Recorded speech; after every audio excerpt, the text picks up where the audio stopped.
और एक औरत ही एक औरत की दुश्मन होती है, ये कहावत भी बिल्कुल सही है।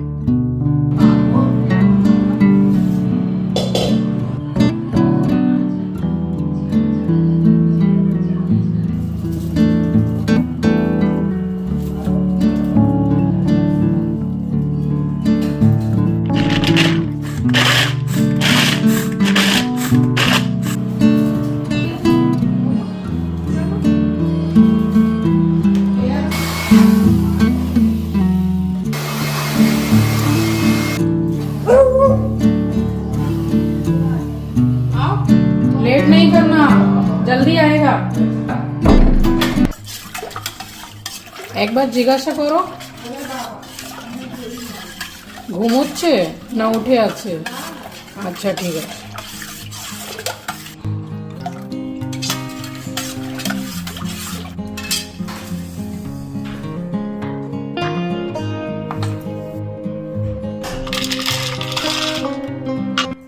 दूध तो मैंने शाम को ही गर्म करके रख लिया था और सभी की इच्छा थी कि रात के खाने के बाद ठंडी ठंडी ठंडाई पिएं। तो बस दूध बिल्कुल ही रूम टेम्परेचर पर आ गया था और उसके बाद में मैंने ये वाला जो कटर है, चॉपर यानी कि उसमें काजू बादाम को बस इसी में चॉप कर रही हूँ, क्योंकि थोड़े छोटे बड़े टुकड़े रहेंगे तो ठंडाई पीने में भी अच्छी लगती है।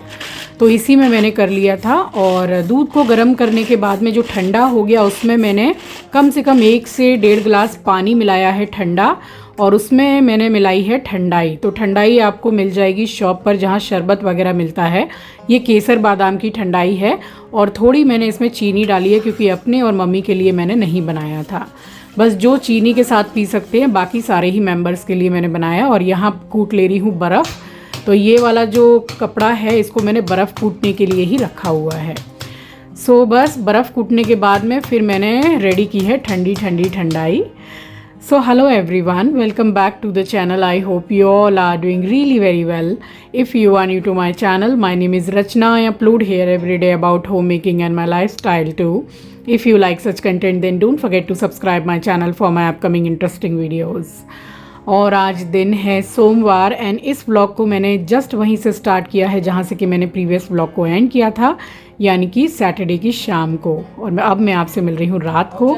तो चिंकी ने तो खाना खा लिया है, बस वो नीचे जो सारे दोस्त खड़े हुए हैं उसके उनके लिए खाना लेके भी जा रहा है और ठंडाई बॉटल में आप देख रहे हैं वो भी लेके जा रहा है। तो उसने कहा था कि मेरी वाली जो ठंडाई है वो आप बॉटल में ही दे दीजिए, तो मैं उन्हीं लोगों के संग पी लूँगा और दूसरे दिन की मेरी फ़्लाइट है।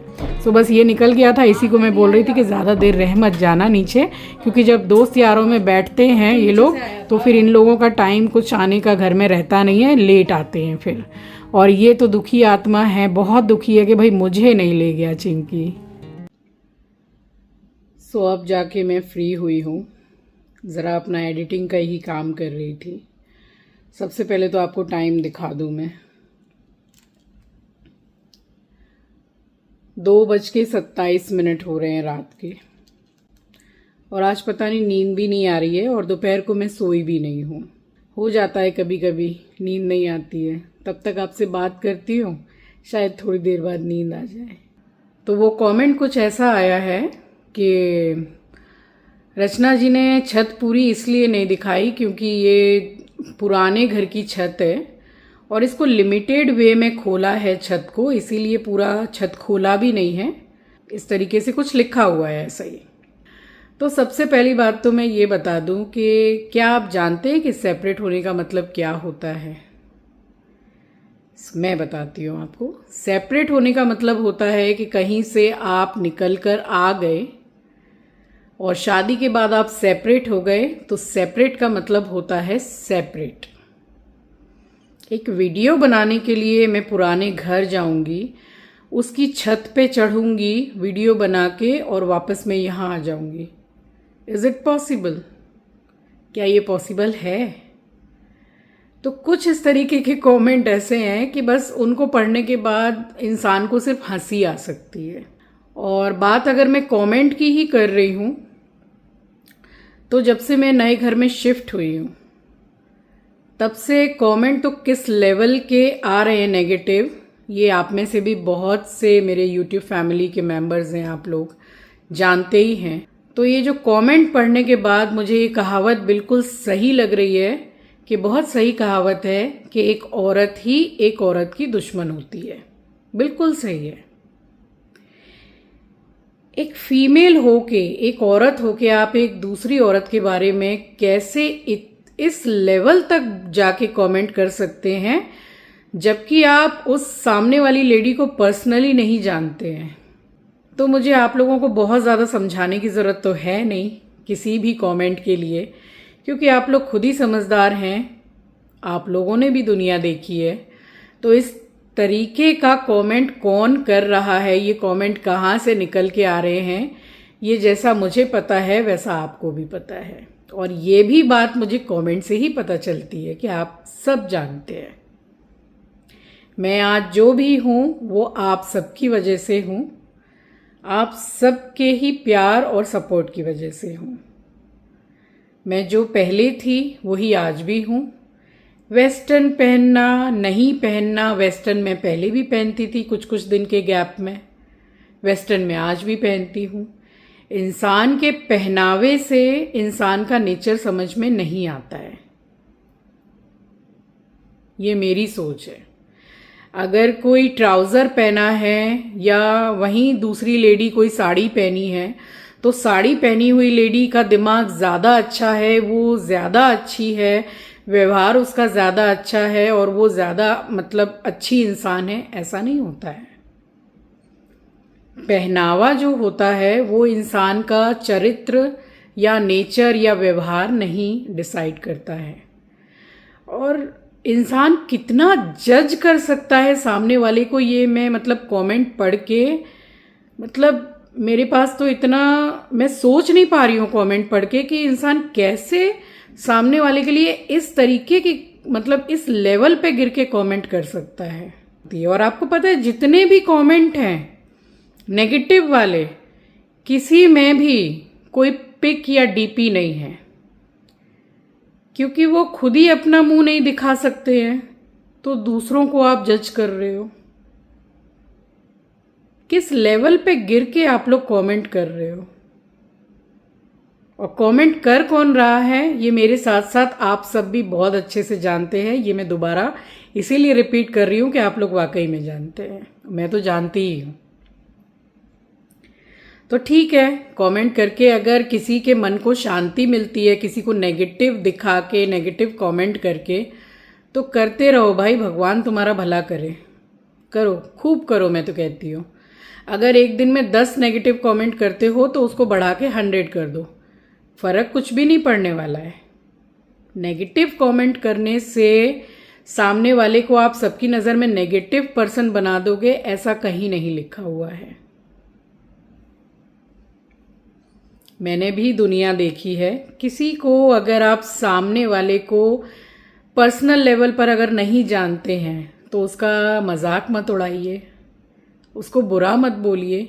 किसी के लिए अगर आप अच्छा नहीं बोल सकते हैं तो बुरा भी मत बोलिए, क्योंकि जो भी चीज़ें हैं ना, आपके शब्दों से ही अगर किसी को बहुत ठेस पहुंचती है तो वो भी कहीं ना कहीं आप पाप कर रहे हैं, और ये भी आपको भोग कर ही जाना है मरने से पहले, सबको। इसलिए किसी को भी बोलने से पहले 10 बार सोच लीजिए कि आप क्या बोलने जा रहे हैं। अगर आप वाकई में लेडी हैं और आप नेगेटिव कमेंट इस तरीके से कर रहे हैं, नेगेटिव कमेंट्स पॉजिटिव कमेंट ये बहुत जल्दी लेकर के मैं आऊँगी। मैंने बहुत सारे स्क्रीनशॉट लेकर रखे हुए हैं, नेगेटिव कमेंट के भी और पॉजिटिव कमेंट के भी। तो बस उस वीडियो में मैं आपसे कमेंट्स के बारे में ही बात करूँगी, और मैं पूछूंगी भाई कि कौन है ये लोग जो इस तरीके के कमेंट कर रहे हैं। क्या आप मुझे पर्सनल लेवल पर जानते हैं? क्या आप मुझे जानते हैं कि मैंने क्या लाइफ जी है? क्या आप जानते हैं कि मैं किस मानसिक तनाव से गुजरी हूँ इतने साल में? बस मैं आपके सामने हंस के आ जाती हूँ, बात करती हूँ, आपसे मुस्कुरा के बात करती हूँ, तो इसका मतलब ये नहीं है कि एवरीथिंग इज़ ऑल राइट। हर किसी के जीवन में उतार चढ़ाव आता है, सिर्फ मैं ही नहीं हूँ। बहुत से लोग हैं, सभी के जीवन में उतार चढ़ाव आता है, अच्छा बुरा समय आता है।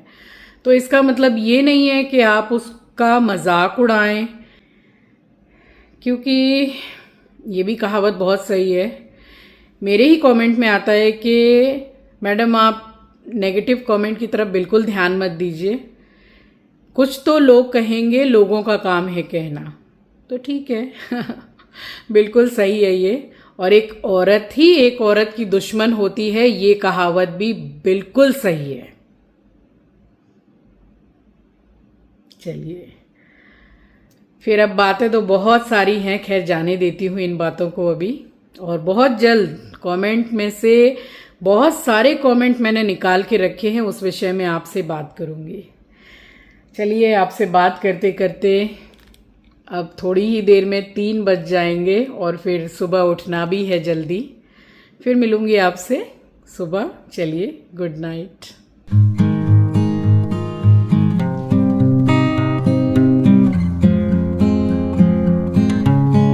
सुबह उसके बाद मैं सो गई थी, नींद तो वैसे भी कल ज़्यादा मुझे आ नहीं रही थी। बस उसके बाद सुबह उठी हूँ। आप सभी को सुबह की राम राम जी, सुप्रभात, गुड मॉर्निंग। और बहुत सारे काम निपटा के नहा ली थी मैं। नहा के सबसे पहले यहाँ बैठी हूँ, ज़रा जो गंगा जल जिससे मैं छिड़कती हूँ, स्प्रिंकल है, बस उसमें गंगा जल ख़त्म हो गया था तो ये डब्बे से मैं भर रही थी। और गंगा जल मुझे ईज़िली मिल जाता है, जब मैं उस घर में थी तब भी और जब मैं यहाँ हूँ तब भी, क्योंकि हर सप्ताह में एक दिन, हर सप्ताह यानी कि हर वीक में एक दिन मम्मी भूतनाथ जाती ही हैं, तो वहीं गंगा जी हैं, तो वहीं से ये भर के ले भी आती हैं। तो गंगा जल तो रहता ही है। और बस पूजा करने के बाद नाश्ता वगैरह सबका हो गया था। और ये मैंने बुलाया था जिन्होंने मेरा ये स्लाइडिंग वगैरह लगाया है, उसके बाद भी मेरा कुछ मिस्त्रियों का काम बाकी था, तो वो सब होके ना यहाँ बालू मिट्टी सब भर गया था और इससे निकालना एकदम नामुमकिन हो जाता है। तो ये वाले भैया ने ही बोला था कि ये जो वैक्यूम क्लीनर होता है इससे सबसे ज़्यादा साफ़ होता है और हम लोगों का काम ही है, हम लोगों को घर में बुलाया जाता है इस काम के लिए। तो मैंने बोला कि मेरा भी आके आप यहाँ पर स्लाइडिंग का ये पूरा साफ़ कर दीजिए। तो हॉल वाला जो साफ़ हुआ है उसमें से तो इतनी बालू मिट्टी निकली, आप देख सकते हैं। इसीलिए ज़रा जो स्लाइडिंग हम बंद या खोल करते हैं तो उसमें ज़रा अटकता था, दिक्कत भी होती थी। तो इन्होंने बोला कि ये तो मेरा काम ही है, तो भैया ने अच्छे से यहाँ से क्लीन वगैरह भी कर दिया। और जितने रूम में जितनी भी स्लाइडिंग है बस सबको मैंने क्लीन करवा लिया था। और ये तो इसकी आवाज़ से इतना डर रहा था, मगर काम भी नहीं करने दे रहा था, तो इसकी आवाज़ से डरा डरा के इसको भगाया है मैंने। तब भी इतना डरता नहीं है, आ ही गया है लास्ट में घर में।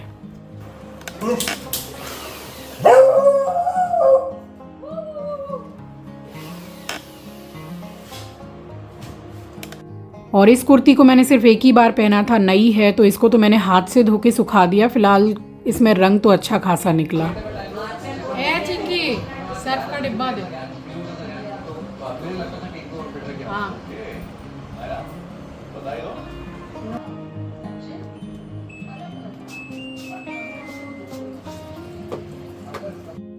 कपड़े तो अभी ज़्यादा हो रहे हैं, वैसे भी मेरे घर में कपड़े जमा होते ही हैं, मेंबर भी अभी ज़्यादा हैं। तो बस मैंने एक बैच तो फ़िलहाल अभी लगा दिया था। फिर मैंने सोचा कि जब हाउस हेल्पर आएंगी तब मैं हूँ, हाउस हेल्पर है, संध्या मासी भी बहुत हेल्प कर देती हैं, तो मिल के झाड़ा झूड़ी का जो ये जो काम है जो सैटरडे करती हूँ वो सैटरडे नहीं कर पाई थी मैं। और उसके बाद में मैंने संडे को किया है। तो जाला वगैरह झाड़ना, पंखा पोंछना, लाइट पोंछना, और वो जो फॉल सीलिंग की पूरी ट्रे होती है उसमें अंदर अंदर धूल मिट्टी जमा हो जाती है, वो सब झाड़ना, यानी कि डीप क्लीनिंग। तो अभी की थी, यानी कि 12-14 दिन हो गए हैं इस तरीके की डीप क्लीनिंग किए हुए। तो बस यहाँ पे मिल बांट के कर ली थी तो जल्दी भी हो गई थी। और देखिए नई वाली बेडशीट जो आपको मैंने दिखाई है तो वही मैंने बिछा दी है। और उसके साथ की जो कवर होते हैं ना, मसंड जिसको बोलते हैं, गोल तकिया, उसका तो मैं लेकर नहीं आ पाई थी क्योंकि इतना ज़्यादा हाथ जैसे कि एकदम बिज़ी हो गया था, सामान भी ज़्यादा हो गया था, तो फिर वो खोली जो कवर है उसको ख़रीद नहीं पाए थे। और इस तरीके से अगर चादर को आप बिछाएंगे, बेड का जो ऊपर का कॉर्नर है उसके हिसाब से आप इस तरीके से गांठ बांध लीजिए और तब आप बिछाइए, तो चादर ज्यों की त्यों बनी रहती है। So this is tip of the day. मैं इसी टिप के साथ बिछाती हूँ तो चादर हमेशा बिल्कुल एकदम अच्छी रहती है बिछी हुई। और इसको तो सबसे ज़्यादा मज़ा आता है जब मैं बिछाती हूँ चादर, तो 100% ये बेड पे चढ़ेगा और बिछाने नहीं देगा। जब पकड़ने जाओ तब भागता है। देखिए चादर बिछ के मुझे तो बहुत ज़्यादा सुंदर लग रही है ये चादर। एक्चुअल में वो भैया ने जब दिखाई थी मुझे तभी पसंद आ गई थी। इसका प्राइस भी मैंने आपको बताया था 680 रुपीज़। और इस रूम में मैंने बिछाई है वो येलो वाली चादर। तो दोनों ही जो 4 तकिए यानी कि गोल तकिए की जो कवर है उसको मैंने फिर फटाफट सर्फ से हाथ से धो के ही सुखाया है, ताकि सूख जाए तो इसमें मैं बिछा दूं, क्योंकि तकिया का जो साइज़ है वो बहुत बड़ा है और पहले वाली जो मेरे पास कवर्स हैं वो छोटी छोटी हैं, तो बिछाने में आती नहीं। और ये वाली भी चादर आपको कैसी लगी बताइएगा। मुझे तो बहुत अच्छी लगी थी, इसीलिए मैंने पसंद करके ख़रीदी भी है। और यहाँ पे ये खोली मैं धोकर ले आई थी कवर, बस इसको मैंने स्पिन किया है ताकि जल्दी जल्दी सूख जाएगी। गर्मी का समय है तो कपड़े अगर स्पिन करके सुखा देते हैं तो वैसे ही जल्दी सूख जाते हैं, और स्पिन ना भी करें तो भी गर्मी में जल्दी ही सूख जाते हैं। सो बस यहाँ स्पिन करके, और मैंने यहाँ बालकनी में ही चारों कवर को मैंने सुखा दिया था। ज़्यादा टाइम भी नहीं लगा सूखने में। और शाम को चाय वगैरह पीने के बाद में फिर मैंने ये कवर भी लगा दिए थे, तब तक तो इजीली ये सूख गए थे।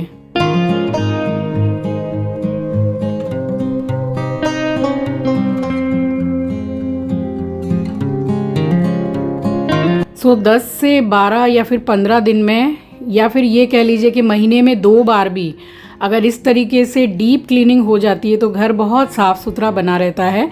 और वैसे भी डेली के कामों में अगर हाथ थोड़ा चलता रहे, जैसे यहाँ किचन का ही आप ले लीजिए कि खाना बना रहे हैं तो डब्बा जो भी निकाल रहे हैं वो पोंछ के रख दिया। डेली थोड़ा थोड़ा फर्नीचर पोंछ लिया, क्योंकि डेली तो कोई भी कॉलिन से फर्नीचर इतना रगड़ रगड़ के पोंछता नहीं है। थोड़ा कपड़ा भी मार दिया जाए तो वो साफ़ सफाई बनी रहती है। और ये जयपुर से ये रज़ाई लाई थी। आप बिलीव नहीं करेंगे कि अभी भी आंचल इस रज़ाई को ओढ़ के ही सोती है एसी में।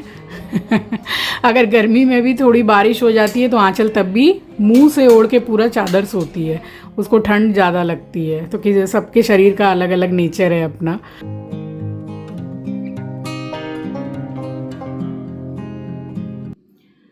काम करके थोड़ा समय मिला तो थोड़ा आराम भी किया, आधा घंटा पौन घंटा थोड़ा आराम हो गया। तो थोड़ा सा दोपहर में रेस्ट हो जाता है तो अच्छा लगता है, फ्रेश फील होता है। अब कल एकदम अर्ली मॉर्निंग की, जैसे चिंकी हमेशा ही जाता है तो अर्ली मॉर्निंग ही की ही फ्लाइट रहती है उसकी, तो कल सुबह की फ़्लाइट है उसकी। आया भी और जाने का भी टाइम हो गया। कैसे मतलब दिन निकल जाता है, समय निकल जाता है, पता नहीं चलता है। अब वही उसको फ्राइड राइस और मंचूरियन बहुत ज़्यादा पसंद है, तो जो बोला है वो बना दे रही हूँ। जो जो उसने बोला वो तो बना के खिलाई देती हूँ उसको। और उसकी खाने पीने में पसंद बहुत ही सिंपल सी है, घर का एकदम, जैसे कि सोवर सिंपल खाना उसको अच्छा लगता है। यही है, बच्चे बाहर रहते हैं तो घर की दाल रोटी भी वो लोग मिस करते हैं कि माँ के हाथ का घर का बना हुआ नहीं मिल पाता है वहाँ पे। अब कल एकदम अर्ली मॉर्निंग की फ़्लाइट है उसकी, जा रही हूँ, उसके पसंद का कुछ बना दूंगी और खाना पैक करके भी दूंगी, ताकि जाके साथ के साथ ही उसको चौका चूल्हा ना करना पड़े और बाहर से होटल से ना मंगाना पड़े। तो 1-2 टाइम कम से कम खाना खा ले घर से दिया हुआ। वैसे तो गर्मी बहुत ज़्यादा पड़ रही है। वही पैक करके फ्रिज में लगाऊंगी, ठंडा ही दूंगी उसको कि ले जाके वहाँ पे रख लेगा जाके फ्रिज में, तो जैसे जैसे लगेगा गर्म करके खा लेगा। 1-2 टाइम तो चल जाए खाना कम से कम। जितने भी कपड़े थे उसके सारे धो के तय बना दिए हैं। सो सूटकेस भी अब लगाना है उसके साथ में ही। और सबसे ज़्यादा खुशखबरी वाली बात यह है कि उसका जो जॉब करता है उसका ट्रांसफ़र कोलकाता में ही हो गया है। तो ये सबसे अच्छी बात है कि बच्चा पास में ही रहेगा। फिर वही है ना, बात एक ही पड़ जाती है कि बाहर जाके पढ़ भी रहे हैं बच्चे, जॉब भी कर रहे हैं, अपने पैरों पे स्टैंड है, बट वहाँ पैसा थोड़ा बचाने की कोशिश करो तो वो पॉसिबल नहीं हो पाता है, क्योंकि पीजी में रहें या भाड़े पे रहें तो भाड़ा देना पड़ता है, रेंट देना पड़ता है, वो पैसा जाता है, ट्रांसपोर्ट का पैसा जाता है, खाने पीने का जाता है। बात तो एक ही पड़ जाती है, पैसा बचता तो है नहीं कुछ भी। कि बच्चा अपनी पॉकेट मनी के लिए भी कुछ बचा ले, तो वो भी पॉसिबल हो नहीं पाता है। और बैंगलोर और हैदराबाद मैंने देखा है कि बहुत ज़्यादा एक्सपेंसिव है। जैसे कोलकाता में क्या है ना कि 10-20 रुपया भी अगर आपके पास हो तो स्ट्रीट फूड जो है आप 10-20 रुपया में ना पेट भर के खा लोगे कोलकाता में। अब आपके वहां पे क्या है मैं नहीं जानती हूँ।